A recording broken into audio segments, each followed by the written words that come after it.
పాదమాల మాతాజీ. మనకి ప్రత్యక్ష దైవం సూర్య భగవానుడు. ఆరోగ్యం భాస్కరాదిత్యం అని చెప్పారు, మన పూర్వీకులే చెప్పారు. అలాగే మనం ఆరోగ్యంగా ఉండాలి అంటే మన బ్యాక్ ఆరోగ్యంగా ఉండాలి అంటే ఆ భాస్కరుని ఆశీస్సులు తప్పకుండా ఉండాలి.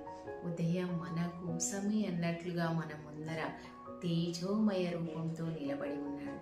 ఆయనకు ఒక్కసారి నమస్కారం చేసుకోండి. నమస్కారం చేసుకొని ప్రశాంతమైన మనస్సుతో, ఓ భాస్కర, నాకు ఆరోగ్యాన్ని ప్రసాదించు, నా యొక్క ప్రయాణం మంచి వైపుకే కొనసాగించేలాగా నా మనస్సుని మళ్లించు అనే ప్రార్థనతో మీ డేని స్టార్ట్ చేయండి. అద్భుతమైన ఎనర్జీని తీసుకోగలుగుతారు. మీ మార్గం చాలా సుగమం అవుతుంది. ఓం భాస్కరాయ